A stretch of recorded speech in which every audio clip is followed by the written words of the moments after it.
find one niche, find one person in that niche, and help that one person get one result. And then when you help that one person get a result, that transformation does a couple things. Number one, it helps you realize that, yes, a person needs you. And where there is one, there's often many. Two, it teaches you how to help people like that. And there's different kinds of ways to help people. And number three, and most of all, it then crushes that objection that you have that you can't do this. No longer can you tell yourself, well, I don't know if this is going to work. Growth happens from the outside. People who don't know who you are now discovering you in some way, who will now want to, be involved and continue to come back. Hey, this is Pat Flynn. And I'm Matt Gartland. And you're listening to Dreams in Drive. Hey, Dream Drivers. Welcome to episode 347 of the Dreams in Drive podcast.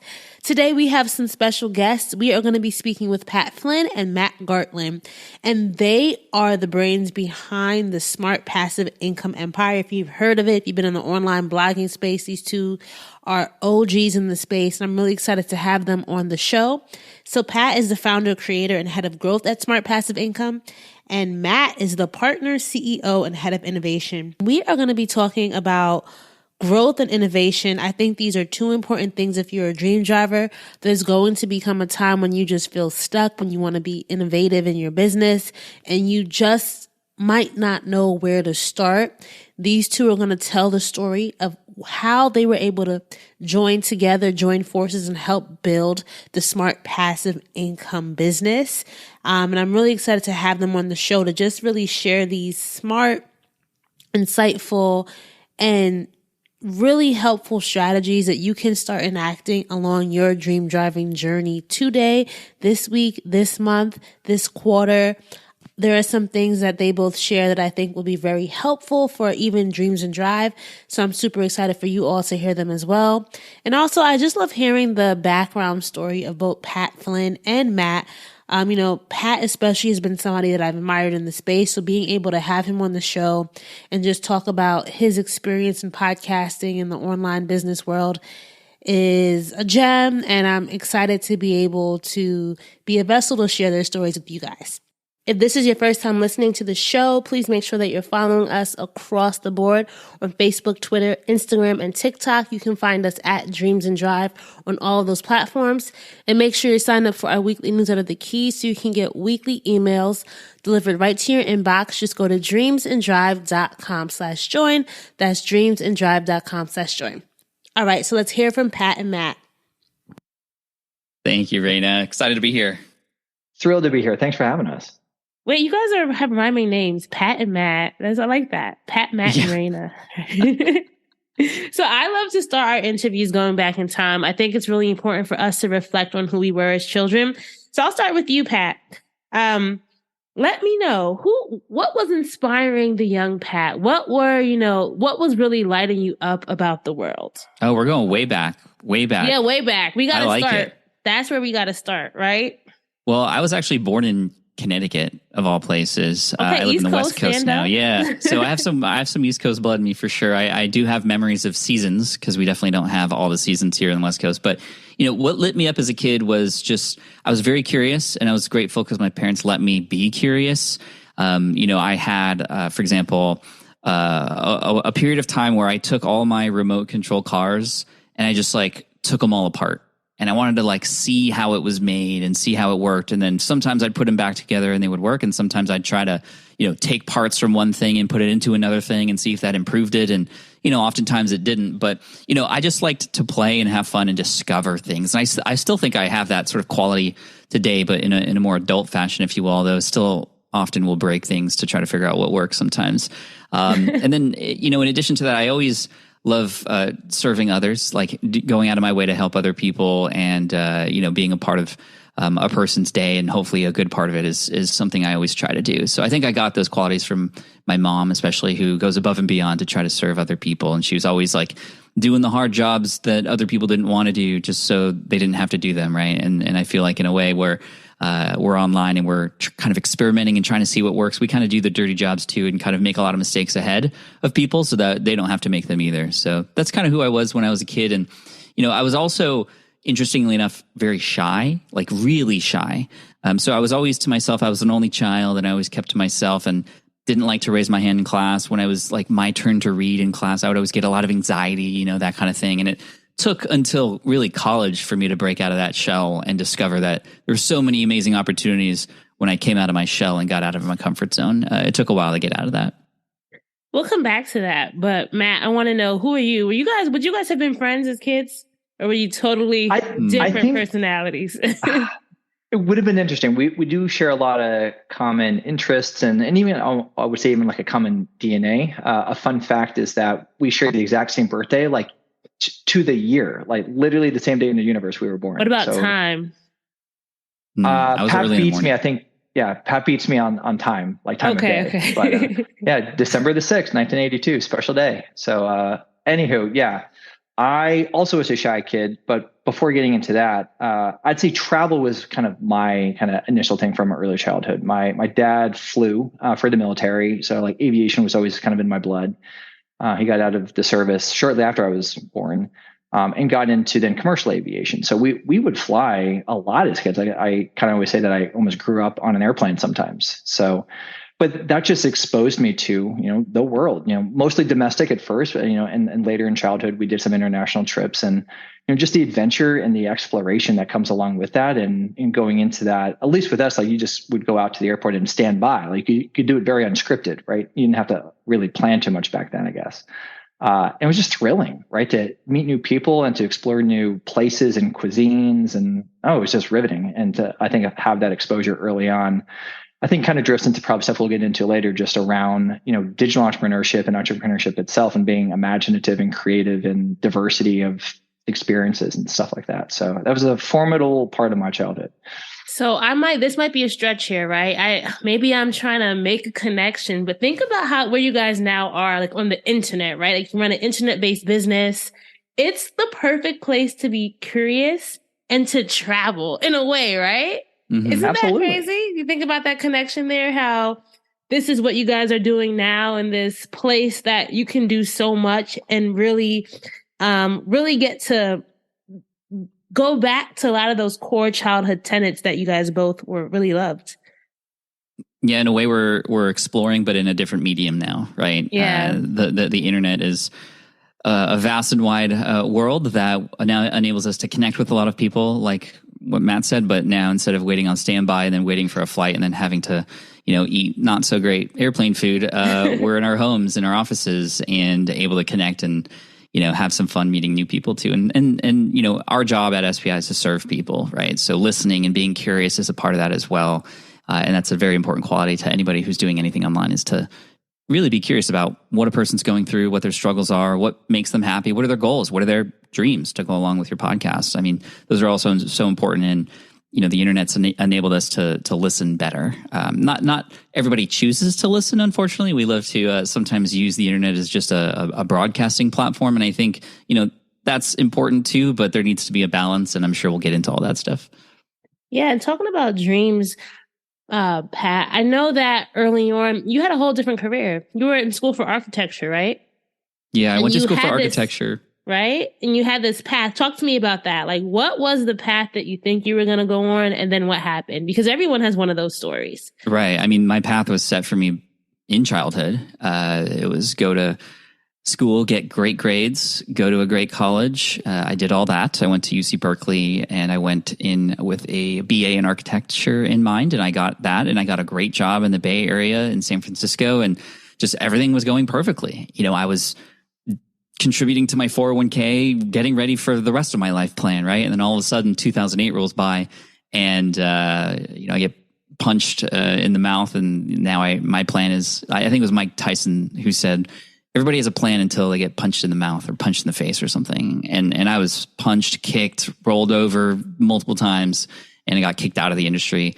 And even though I was doing everything the way I was supposed to, and that was really hard for me because I had followed the plan like everybody told me to, and yet I still got let go. That just didn't feel right to me. And I went through a small period of depression until I finally kind of woke up from the stupor and said, you know what, like, I have a decision to make right now. This is the story of my life. And I'm in this moment where I could choose to go this direction and just sulk and be sad and wish something were to change without doing anything, or I can go down this way and try to do something about it. And I chose to go down that direction and become an entrepreneur. And my first online business was actually helping architects pass an online exam called the LEED exam, a very niche exam inside the world of architecture, but it ended up doing extremely well because nobody was actually posting about this on the internet except for me. So I got found in Google. What year was this? This was 2008. Okay. So 2008 is when this all went down, and I ended up releasing a PDF study guide. I didn't even know what I was doing. I just found a way to get a PayPal button on my website and figure out a way to have the book automatically emailed to people. This was before ebooks were even really a thing. And I remember that first month, October 2008, I had generated from this book that I sold for $19.99, $7,908.55. And that was 2.5 times what I was making when I was working in architecture at the time. I wasn't yet an architect, but I was on my way. But I was really proud of what I was able to create. But then, oftentimes when you try new things like that, you start to question whether it's even real or whether you deserve it. A lot of the sort of self-doubt started to creep in at that point. I always thought like I'd wake up the next morning and, the IRS and the FBI would be at my front door, or I had no, and plus the question of like, wow, well, like, is this right for me? I dedicated 5 years of my life to architecture school and 5 years as a career as an architect. This has nothing to do with that. Like, is this a waste of time? Am I letting my parents down? Am I, that's sort of what they call sunk cost fallacy. Because I spent so many years here, does that mean I have to keep going? And there was this push and pull all the time. And then in 2009, I finally said, you know what? I think this is the new direction for me. So I'm going to go full all in on it. And it's funny because once I started to mentally realize that, those things that were creating that momentum for me started to get more of my time and attention and energy. And of course, that started to grow everything even more. And then it wasn't until 2013, several years later after the business continued to grow and my reputation started to grow bigger, that I started to get stretched thin, right? I didn't know how to manage this business as it was growing. And so I needed some outside help. And that's really where Matt came in and kind of, in a way, rescued me. And it all started with a small project, actually, where we've both got to experience what it was like to work together. Ooh, I love that, the rescue point. Okay, Matt, now you need to come in and tell us what was happening in your life before you went out and rescued Pat, right? Like, lead us to this moment in 2013 where you guys were able to join forces, or the beginning of the joining forces. Honestly, a number of different things, both personally and professionally. There's sort of a yin and yang or parallel universe to Pat and me. So I went through the similar like corporate adversity, that Pat did. I didn't get kicked out. I survived different layoff periods. I was in IT at that point in my career and was doing really well, but saw a lot of my friends get laid off. There was a big crunch, in that same global time period, right, with the Great Recession. And that was occurring at just a point in my career where, I had gone through a really coveted leadership development program right out of my undergrad. I did really well academically. That program was over. It was a structured 2-year program. I had stayed then with, it was Johnson & Johnson. So in the medical arena at the time, another 4-ish years. But I could feel like that satisfaction was waning, and again, like I'm seeing like some friends get laid off. It was a difficult time. And I'd kind of always been an entrepreneurial person at heart. I was the kid with a lemonade stand. Also going Me back too. to did you really? It was fun. I had a lemonade stand. I had I sold custom bookmarks. I sold custom like painted goods. I would like go to the rag shop. Do you guys remember that? That was a store back in the day. Anyway, you can just it's kind of like a Michael's. I want to say it was a predecessor to Michael's. So I sold a lot of things, but I definitely had a lemonade stand until my dad shut me down for health concerns. We were recycling the plastic cups, and my dad's like, "You cannot do that. You cannot take people's used plastic cups and wash them." So it got shut down. That's fascinating. More kindred spirit stuff. I think every entrepreneur probably has some version of that story, right? But one last dimension there, and I'll then fast forward beyond this, kind of going back to, the shy kid comment that Pat and I kind of share maybe in different ways, is I was also kind of that way, definitely not the social butterfly kind of growing up, which led me to really enjoying fantasy games. So like Magic the Gathering card game, that's kind of going through a resurgence, much like Pokemon that Pat is big into, going through a resurgence. into role-playing games, think Dungeons and Dragons and all of these things. I love that stuff. So fast forwarding then into fell in love with computers and technology and the early web and all this stuff, studied it, did well academically, got into a tech career. But I always kind of felt like there was an intersection point between essentially story and content, right? That I really loved from my childhood and was even electively studying in college, and all my tech friends thought I was on drugs. Why are you choosing to electively you're choosing to read and write a ton with these classes you're taking? You're studying the Arthurian legend, which I did, and you're reading these really old books and writing essays on it, and I was studying ancient civilizations and all sorts of cool stuff. Anyway, and that's what the blogosphere became. It became a platform, with this perfect intersection, at least for me, with, okay, it's technology for sure, but then now here's an ability to tell stories and to connect with other people, right? And almost kind of bring a certain fantasy into reality, right? Because you can start to create your brand, you can start to create something that didn't exist before. So it was just perfect. I got so lucky and still to this day feel so grateful for it. So then, with 2013 coming around with Pat, I had some really good reps, started my first thing, which was a creative studio, creative agency, first and foremost with authors. So met Pat and just started to feel Pat was validating. We had a lot of other good clients. He was always my best and quickly became fast friends. And then we kind of grew very symbiotically. SPI grew, my agency grew. I met other people, Pat met other people. And then I guess this is not me fast forwarding even further, but we just realized we were better together, and where the industry was going, other opportunities, our complementary skill sets. Then in 2018, we were let's just totally go all in together. So we folded our operations together, and here we are now. It sounds like a romantic story. I was going to say that. It's a little, but you know what? That's how the best relationships start, right? It's kind of like your best friend. I always tell my best friend, I would marry you, right? That's that type of thing. Thinking about it now, how was it? Were you guys nervous about the joining of forces, or did it just feel right? Because I think a lot of times that's in the entrepreneurial world, it's always should you join? Especially how do you know that the partnership would have worked? Yeah, that's always a tough one, because you hear a lot of stories about people who perhaps were once friends who no longer talk to each other because the business didn't work out or something. So, it's always of concern, but I think it was natural for Matt and I, because we did work on that small project. It was a one-off project. He was the person who helped me edit and essentially create my first book, Let Go, in 2013. So through that project, he got to know me and I got to know him, and it worked out really well. We loved just the choreography that we had together. And so we decided to keep going and keep trying it. And then I ended up hiring his agency to help me with blog publishing and then later podcast publishing. So I was just essentially using and utilizing his team and his knowledge anyway. And then in 2018, it just made sense because his team was doing most of the work for me in addition to a few other clients, and I really needed them more. So it just made sense for us to combine forces. And then I ended up acquiring Matt's company and most of all his team.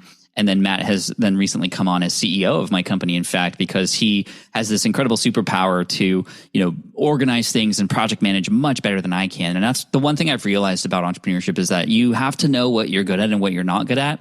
And in many cases, a lot of people who are not good at things will try to get good at all of them. But I think the smart ones will often hand off some of those things that they know they lack to others who are just specialized in that. I mean, Matt is so much better at me in so many ways, from finances to project management, organization. And then, I'm more of the creative visionary type who doesn't necessarily understand all the ins and outs, but that's where Matt comes in. He goes, well, we could do that if this happens, or we might need to hire for that, or that's going to cost this much. And then I go, oh, okay. Bringing me back down to reality sometimes. But what I think I'm grateful for even more is Matt also has a lot of those visionary qualities as well. So he can empathize where my ideas come from, and then also contribute his own as well. And fast forward to today, 2023, where we have a rocking company now that has been able to pivot through a lot, especially during the pandemic, to create something even better than what I thought was possible with our communities and our new newsletter and all the kind of things that didn't exist before. And it's great because times will change, technology changes, but I think, what will always remain is the people part of it and why you're doing certain things, and the tech will kind of change and pivot around that. And it's just great to have other people who care for an audience like you do to work with, to kind of build together with. So, that's how we got to where we're at today. Hey, Dream Drivers. Ever since becoming a mom, life has changed for me in so many ways, and I've learned so much about what it takes to be a mother.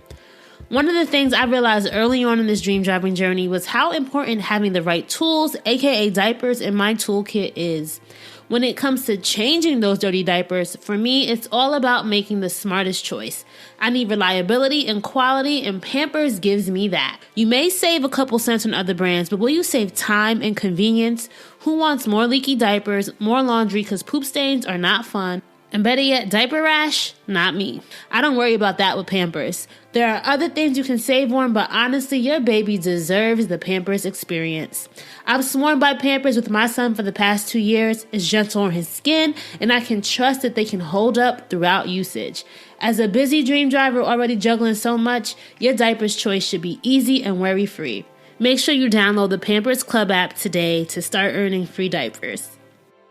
Dream Drivers, Walgreens knows you need your medications, but sometimes what you really need is a prescription for more time with your family or friends, or just more time to do what you want on a Saturday afternoon.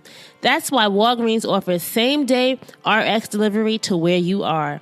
So you can get more than just your meds. You can get your prescription to save time at the pharmacy. And when you have pharmacy questions, which let's face it, we all do, Walgreens will be there for you with a helpful 24/7 pharmacy chat. So when you need to know, which med do I take before bed again? Or, is it safe to have a glass of wine with my prescription? You can ask a Walgreens pharmacy expert that question no matter where you are or what time of day it is. And that gives you more than just answers. It gives you your prescription for peace of mind. Delivery is available on eligible prescriptions only. See details at walgreens.com/prescription delivery. I love that. You know, this on this episode, I really want to focus on the ideas of growth and innovation. And as you said, I think there are just some core things, like core facts, I would say, about what it takes to build a business, to build your dream, to put a plan into motion. So we can kind of make this like a joint three-way conversation, but maybe Pat, you can start out. Like, what do you think is the biggest hurdle that you see a lot of people within your community face when they're starting out, right? Like, what's the number one thing that you have to leap over first in order to really get going on the plan, on the journey? Yeah, for sure. I mean, that's a great question. I think, there are a lot of things that all kind of mold into one thing. For example, people will want to help an audience and they go, well, why would they even listen to me? I don't even know if I'm qualified. They don't think they're necessarily expert enough. Or they go out there and they see somebody else who might be serving this community or niche or market already and go, wow, they've been in it for so much longer. They can do it much better than I can. And really what a person needs to learn about is how to control those stories that are being told in their head about who they are and what they could provide value for. A lot of times we don't even know how much we could help a person or serve somebody.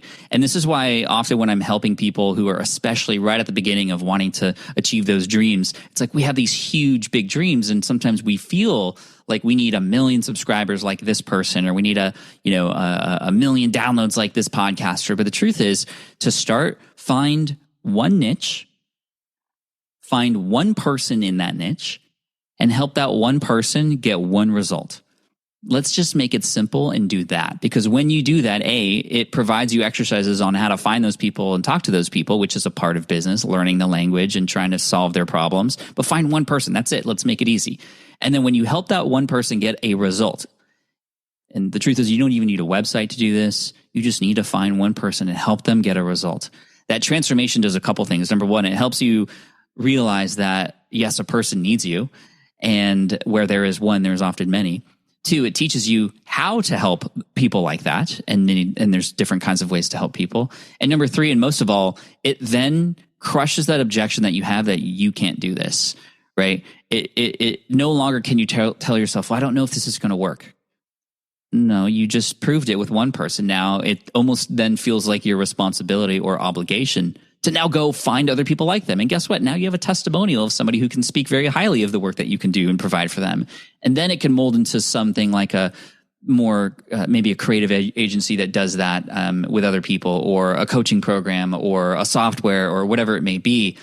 But that's what I would encourage a person to do, is just to take action and then create those things that kind of remove those objections in the easiest way possible. So that's what I would say is the first thing. And that all relates to all those other things I mentioned, like the competition and all that other stuff that are just like things that we put in front of us to almost stop ourselves. We have to just get out of our own way, essentially, is the key. And Matt, from your vantage point, what do you think is there another hurdle that you often see a lot of first time, I'll call them dream drivers since we're on Dreams and Drive, right? That they often face? I think it's the fallacy that it's a linear process and a straight line going from like the dream to the reality. It's, the entrepreneurial roller coaster, if you want to use that reference, or, The Messy Middle, a great book from Scott Belsky. Like it is a winding process. And through that, I think, innovation and growth almost requires adversity. And then the resiliency that entrepreneurialism, I think, really is in its essence, in the face of that adversity. Pat is, a remarkable example of that, right? In 2008, like tremendous adversity on the very front end of his entrepreneurial career. What we've seen just in the market over the last decade plus, right? With how the blogosphere has changed and grown and hemorrhaged, right? With technology and what's really in vogue and then what falls out of fashion. Pat and I both know, maybe we all know, brands that haven't made it, individuals, creators that were formerly bloggers and were maybe not ready to adapt in the moment of adversity because maybe they got really big on one platform but didn't diversify to another, right? Or didn't want to, right? So I think innovation, and it's a classic refrain, but necessity is the mother of innovation, right? It's like you have to be oftentimes finding yourself in that place of necessity, and sometimes it can be rather acute adversity of like, okay, got punched in the face again. Pat's comment from previously. So what am I going to do? Well, you got to do something different. Maybe you got to think differently, right? You got to learn a new skill. You need to maybe partner up differently. And I think the folks that are maybe not willing to do that, maybe they got really big on a certain platform, or, ego gets involved and they don't want to pivot, right? Because that's, I don't know, some mental game that they're dealing with. Not to be too spicy about it, but you gotta adapt. How plus one, that failure thing, that's huge. That's huge because oftentimes it's perfectionism that's holding us back as well, right? And I think that the big thing is failing is a part of the process. I just want to double up on that. And I think I once heard John Lee Dumas say, fail is just an acronym for first attempt in learning. And this is why I try to, I love that too. And I try to teach my kids that because oftentimes they'll fail at something and be like, oh, I'm no good. I'm like, of course you're no good. I'm teaching my once. 2-year-old that now. Like he gets it's also like scary to see how like upset he gets when he like breaks something or something doesn't go his way. I'm like, you got this. You have the power to rebuild it. That's what we're trying to teach him now. He's only 2, so I don't understand how much. I don't think he fully gets it, but I'm hoping it kicks in. 5 is when like logic kicks in for kids. So you just keep drilling it in, and then they'll go, oh, it's okay that it broke because I can put it back together. Maybe put it back together in a better way, which is what we teach our kids too. But I don't know any successful business that has never failed on its way to success. Like, just think about that. So when you were building your thing, listener, whatever it might be, it's okay if you failed it. And that's hard because we were drilled in as kids. Like, you got to have an A+, you got to have a perfect score. So we have to like unlearn what we were conditioned to believe is right. And failing is actually required at this point. Let's talk about a fail. Talk me through a fail, Pat or Matt, right? Talk me through a fail and then what you learned from it, because like you said, I think that there's always lessons in everything, right? What you learned from it and then how it really sets you up for the next success. That's a great question. I'll start. And, I know Matt and I both could talk for maybe 4 days straight about failures we've had at SPI. So this one goes back to 2011. My blog was growing pretty big. I had a pretty big audience and a rather large email list. 2 of my buddies who didn't know each other each built a WordPress plugin, so like a software for bloggers, and they released them as premium plugins. That means people had to pay to get access to them. And these were my friends who I spoke to, and so they both told me they launched within a month from each other and just kind of randomly.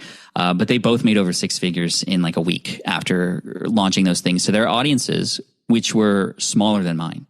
So of course I'm going, wait, my audience is bigger. I can make a WordPress plugin. I should be able to make a lot more money. So immediately I hired a developer that I just found on Google, and I gave him an idea that I had. Like you didn't really think that's a part of the lesson, by the way. Okay. Yo, if you thought the McCrispy was bussin', hold up. Bacon and Ranch have entered the chat. Say hello to the Bacon Ranch McCrispy. Ba-da-ba-ba-ba. At participating McDonald's, limited time only. But, here's what was happening. If I was a cartoon, you would see giant dollar signs coming out of my eyes at this point, right? And this is where the thing starts to fall apart, because what was supposed to take 6 weeks and $6,000 ended up taking 6 months and $15,000. And I got to the point finally where I had something that was worth sharing, and I shared it with a few people. And here was their reaction. Meh, it's okay. And I was like, what do you mean it's okay? Like, I've spent so much money and time on this. And they're like, well, it doesn't matter how much money and time you spend on it. It doesn't do anything really that matters. And so that was a big lesson there's multiple lessons in there. Number one, every time I've chased money first, it's always failed, right? So I learned the lesson too. I need to chase results from my audience first. The money will come from that. And that's where I developed this quote that I always say now is, your earnings are a byproduct of how well you serve your audience, right? Always. So that's lesson number one. Number two, if you get an idea, talk about it with other people first. And yes, I know we're scared. Oh, somebody might steal my idea. Well, it's worse if you work on your idea in secret and it does exactly what happened to me, which is Sorry, so you can, it's okay. You get so much more value in sharing it with people, especially trusted people, obviously, who can say, well, what if it did this? Or no, I don't know if that makes sense. Or what is that? I don't understand. Now you can mold it first before you now go and dedicate time and money into this. And this is where my book, Will It Fly, came from, largely inspired by this story, because people just kind of jump into things sometimes without even a little bit of research behind it. And then number three, also, just because somebody else does something and it works doesn't mean it's automatically going to work for you too. You got to find the way that works for you. And it's this iterative process, like I talked about earlier, that helps you get confirmation that you're in the right direction versus, let me go build the thing and then shout from the rooftops and just hope people buy it. By the time you sell your product, you should already know that it's going to sell because you've done enough of the work beforehand. Yeah, no, that's an important lesson. I think especially for a lot of people who are listening are creatives, and it's hard for them to a lot of us go by our feelings, right? Like, I just feel like this is right. And getting out of that and maybe going back to logic and going back to testing, that's where I think it's really important to then bring in someone who can help reel you back in, help test those assumptions, and make sure that you're actually putting out a product or service that makes sense. Or that will sell if you want to make money, right? If you have the money to blow, just make it again. Matt, how about you? Any failures on your end that come to mind? I mean, you were right to say that we could talk for 4 days about this sort of stuff. So, my super Cliff Notes version of this, and I guess I can try to drill into maybe one of them. Certainly failures of other business partnerships. You learn along the way, much like perhaps like in your personal life, like dating and different references. Who you're compatible with and who you're not. And I've gone through some real doozies, not named Pat, in terms of my entrepreneurial career. But it even kind of harkens back to another conversation point we hit on earlier, which was, how did Pat and I really know that this was going to be right for us? At least for me, it's because I'd gone through some stuff, some not great stuff, some real adverse stuff even.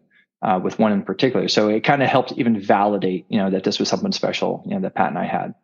But at least for me, I wouldn't have known that as well. So the failure of this helped to actually make this other thing, this much more important, special thing, that much more of a winner, right? That much more of a yes, this is the right move to make, in terms of what Pat and I did. So that's one thing, is just putting yourself out there and trying, and you're going to get, unfortunately, hit in the nose a few times in terms of partnerships. I am one that will forever champion business partnerships, because you shouldn't attempt to do all things. And that's maybe the second point, which is, as you're finding success and growing, is delegate faster than you think.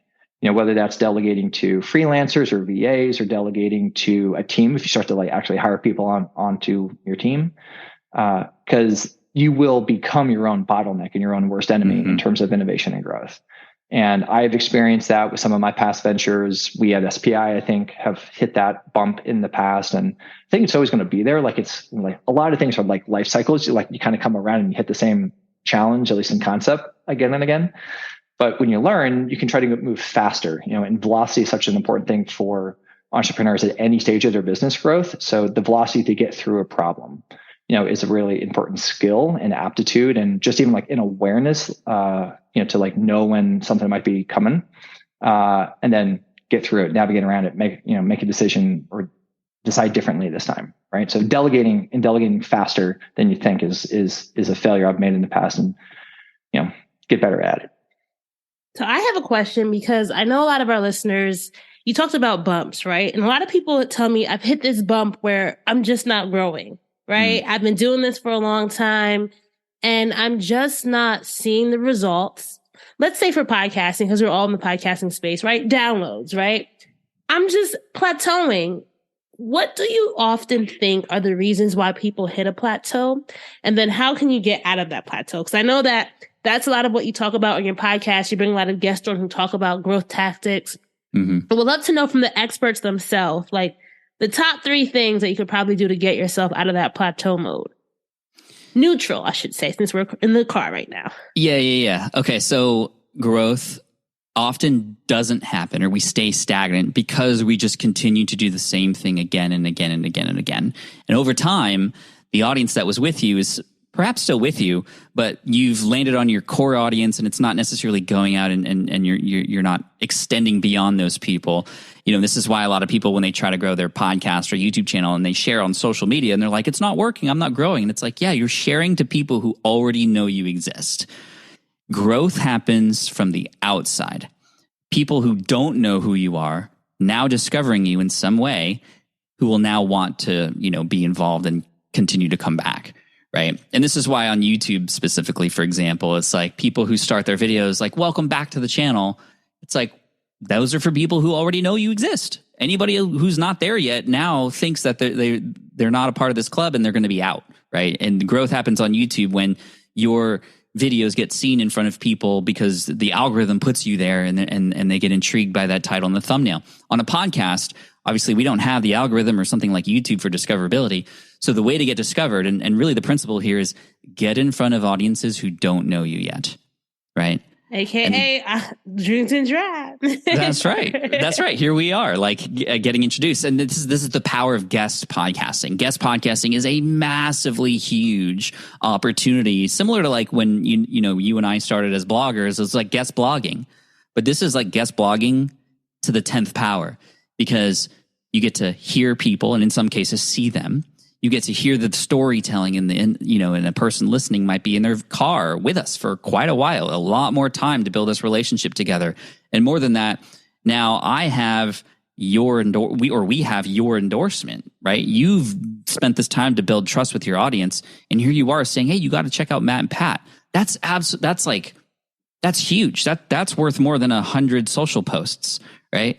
And so even if you were to get on one podcast per month, that's 12 podcasts a year. Those are huge opportunities for you to get introduced by somebody else who's already spent that time to earn the trust, and then take that relationship from there and move forward. So again, the principle is always, how do we get in front of newer audiences? And oftentimes those audiences already exist. So for real, it's like, well, let's build relationships with these other people who have those audiences, right? Relationships are so key. This is why if you ever have an opportunity to meet another creator, ideally in person, right, at an event or something, that could be great. You spark up a relationship, and you might do a collaboration or a share for share, right? This is much like in the music industry, so-and-so featuring so-and-so, right? These artists get introduced to new people through existing artists. And how do those things happen? Through relationships. So if you happen to know a podcaster, obviously reach out to them and, see if there's something of value you can offer to them. You don't ever want to approach a podcaster and say, hey, can I come on your show? Can I be a guest on your show? That's not adding value. That's you using them for your own growth. But you could benefit, again, your earnings, or in this case, your growth, is a result of how well you serve another audience. And so maybe come at it from the approach of, hey, I am an expert in this, and I see you haven't talked about it much on your show. Can I add value to your audience and to your podcast? Then you're going to be more likely to come on as of service to them. And then as a result of that, you'll have growth. So hopefully that helps sort of at least point people who are listening in the right direction. Thank you. And Matt, what about you? Do you have a perspective on what people can do when they feel like they've hit this plateau? honestly, in terms of its, I think, core point, it's what Pat said. So I'll emphasize it and double down. When we think about stagnation, I see it as sort of a macro, or at least potentially compounded by like a macro condition or conditions, and then micro conditions. So micro is like, what are you doing? What do you have control over, right, around your process on some level, right? Are you only producing and publishing to the same audience and not doing any like partnership building and trying to get on other podcasts or do some JV thing with someone else in your space, right, to grow in the way that Pat was describing? Those are decisions that you can control, right? But with macro, especially with podcasting, like when Pat first created the SPI podcast, it was phenomenal and it's still phenomenal, but like the show and its value was in a universe that was much, much, much smaller than it is today. Like the whole universe is much larger, right? Pat, me, you, no one listening has control over the universe, right? Has over the macro conditions. So, I mean, and obviously have interplay between each other, the macro and the micro. So like, okay, cool. Explosion, especially in the business sector, right? Business podcasts over the last decade, 5-10 years. So like, if you accept that, if you see that happening, then you need to change what you can control at the micro level in terms of your strategies and your tactics, because you're now dealing with a much bigger world that you're competing in. And not that competition is bad. It's just like there's only so many, hours in the day that people can be listening to podcasts, right? So you have to earn it. You have to do things differently in terms of your show, your format, the guests you're bringing on, right? If we just stick with podcasting as just one specific thing to dissect, right? You have to explore, like different publishing cadences or offshoots. Pat created a second podcast along the way, right? Which was really cool. Yeah, his Ask Pat podcast. So what are you doing informed by, in part, like the macro conditions, so that you can continually stay visible and discovered, right? And if you're not interested in being a part of like the industry or what's happening at that level, then I do genuinely believe like you just artificially create blind spots for yourself. I love that. And I think it's something that it might be hard for some people to realize. Like for me, I am not a video person, but as you see, we're doing it. I might not publish a video, but then maybe I'm being my own blind spot by not putting like a short clip alongside like my podcast marketing. So it's something that I'm realizing, like, you cannot be the grandma who doesn't want to learn how to use her iPhone and then is now calling her grandchildren, hey honey, how do you use this? So I don't ever want to be that person. So I love that you said that. As we're winding down, right? Imagine you guys are both in the car. Who's the driver of you guys? Who likes to drive? Who wants to be the passenger? I would say that knowing Matt, he would have this map with an itinerary of how long it's going to take.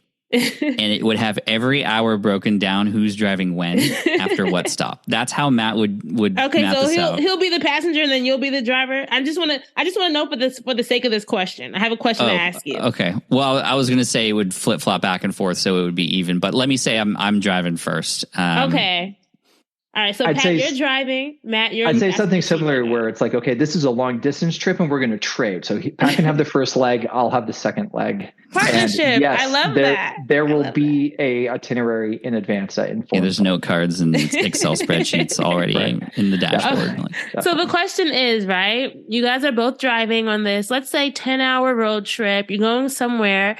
Where are you going and what are you excited about? And we can talk about like in the state of the industry, personally, professionally, but I just want to know, like, what is the view from your dashboard along this scenic journey, cross-country journey that you two are taking? Yeah, that's great. That's a great question.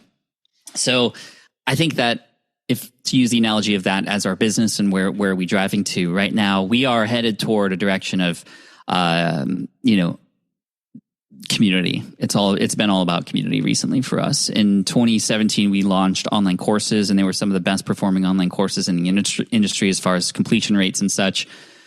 We have courses on so many different things now, but lately we've asked ourselves, well, are we serving our audience in the best way that we can? And the truth is we weren't, because right now, especially now with how noisy everything is and how much people need support and accountability in order to complete things, we've changed our business model to now incorporate community with our courses. So we call it community-powered courses. And we've seen such better completion rates and results and feedback as a result of incorporating community. So for us, the analogy is it almost feels like we're driving into this open field that nobody has really built anything on yet, because this is sort of new, right? We're on new ground. We're sort of like pioneers, I would say, in a way, where we can build new structures that have been built before, but just in a new place. And those structures aren't standalone places that a person can move into and learn from. We're building communities, right? So we're looking at it top down. How do we build a community that enables people to support each other, not just us support them, but for them to support each other? So, we're going to land somewhere, we're going to build a community, and all the houses are going to look in at each other. And there's going to be this giant courtyard in the middle that will have like this amazing monument for everybody's success that they have. That's the analogy I see. And we're there, we're surveying the land, we're looking for swampy areas that we want to stay away from. But at the same time, our crew's just a few miles behind us, because they're there to help support and build the foundation for everybody as well. And what we hope is that we build this place and we go, hey, you're an entrepreneur too. You have communities. There's some land over there. Let us help you build that, right? We're even helping other people build their communities as well. And we're just so grateful for that. And again, it feels risky, but I like this analogy where we're like, if we're trekking through the jungle, we're the ones with the machete in the front. And we're just like we're clearing the bushes. We're looking out for tigers and lions and stuff. And, once it's clear, we'll bring everybody else in and keep everybody safe. I love it. I love the baby edition, bro. Yeah, I wasn't going to say anything, but hey, dad life, right? Sometimes it happens. No, that's what we didn't get to talk about it. I mean, there's so many things you could talk about. We're all parents on this, and I just think being a parent informs this journey even more, right? And 100%. Part of the dream, right? Right. Part of the dream. They are the ones in the back seat, so we got to make sure that we're driving somewhere, right? That will feel okay. That if they get out, they'll prosper, right? Exactly. Yeah, that's exactly right. Well, thank you both, Pat and Matt, for being on this episode of Dreams and Drive. We'll do a quick lightning round, just one word. Pat, what's one thing you think every dream driver needs in their toolkit before they hit the road? And then Matt, you can answer that question as well, and then tell us where we can learn more about you guys online. One word, support. Or one thing. Yeah, one thing, one word, doesn't matter. Support. I mean, I would not be where I'm at today if it wasn't for people that I've connected with in my mastermind groups and colleagues. Sometimes I need the brutally honest truth from other people on the outside. You can't read the label when you're inside the bottle. I need that outside perspective sometimes because I get so into my own work, and then having other people hold me accountable. And this is why, again, to tie back into Matt coming into my life and into my journey, it's been so key.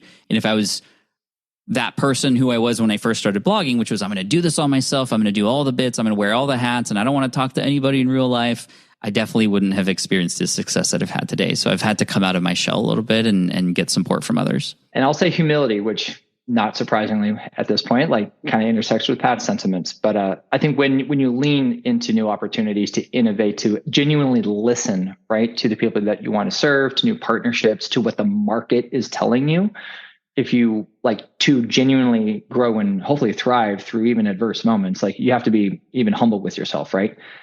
When you can accept that, the good with the bad and all the conditions that come along with being an entrepreneur, then like you'll find your way, you'll get through it. You'll build remarkable relationships with maybe business partners, the team that you want to build. Maybe someday it's a part of the dream. It is for us, with people in the industry that can support you. So I think it's one of those like preconditions, right, to success, and however you want to define that is operating with a decent amount of humility, as you go. Well, thank you both, Pat and Matt. This has been an amazing conversation. Just let our dream drivers know where they can connect with you guys online and really join the SPI community.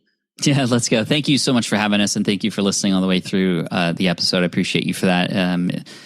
If you go to smartpassiveincome.com/community, you'll see our different community offerings depending on what perhaps level you're at. If you're interested, or even just seeing how we're doing community, you want to see these structures that we're building and you want to do something similar, you can come by there. Again, it's smartpassiveincome.com/community. And then we have a really good newsletter that every week I write a story that teaches a lesson in entrepreneurship, smartpassiveincome.com/unstuck. And as we say, just get unstuck. So there we go. All right, so that's the wrap for this episode of Dreams and Drive. I hope you enjoyed our guests' dream driving journey, as well as listening to their keys to success If you love this episode, you know what to do. Please make sure that you are following us. We are at Dreams and Drive across social media on Facebook, Twitter, and Instagram. So make sure you're sharing this episode, posting it to your Instagram stories, texting it to a friend, sharing on LinkedIn, wherever you are or online. Just pay this forward and share this with somebody. We really appreciate it. And all the sharing that you do helps us grow our community. If you want to join our email newsletter, The Keys, and get weekly updates delivered to your inbox, just go to dreamsanddrive.com/join. That's dreamsanddrive.com/join. And lastly, if you know somebody who would be great for this show, or if you are someone who would be great for this show, please go to dreamsanddrive.com/pitch. I'm always accepting new guests. I'm always accepting new pitches. So I love to see those pitch requests coming in. Keep dreaming, keep driving, and we'll chat again in the next episode. Bye, guys.